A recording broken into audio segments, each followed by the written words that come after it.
Well guys, the first official trailer for She-Hulk is here, and there's a lot to go over and I got a lot of thoughts on this one. So let's get right into it and talk about the next big green hero joining the MCU.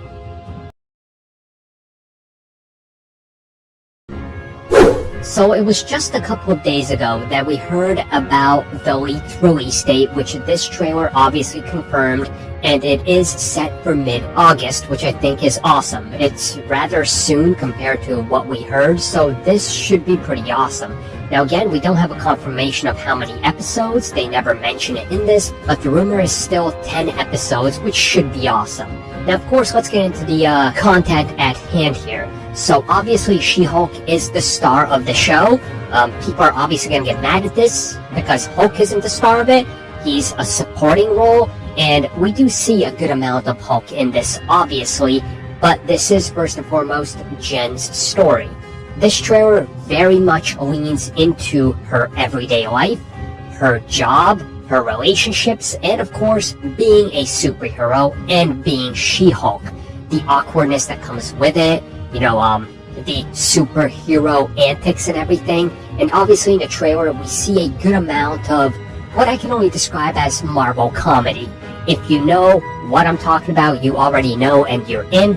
If you don't like Marvel comedy and you're saying this has too much of it, well, I don't know why you're still here, because that's literally every product. But you definitely get the sense that this is going to be more in line with the typical witty Marvel Studios banter, which again, I'm a fan of, and I think this falls into the category of it will work for this.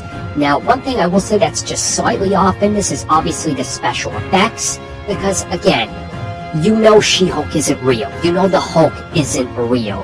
And despite them looking great, they always just stick out because your mind knows it's not a real human.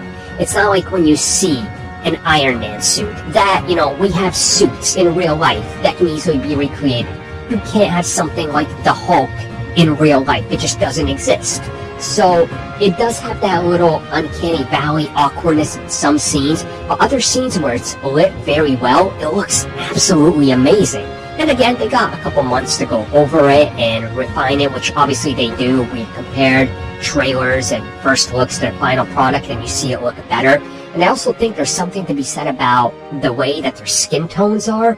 The green without any ridges or anything like that definitely doesn't look as good as, like, Abomination, for example, who we see in this, where you see the ridges and the shadowing and it makes him look more real. Again, it's the reason Marvel does the patterning and the layers on their suit.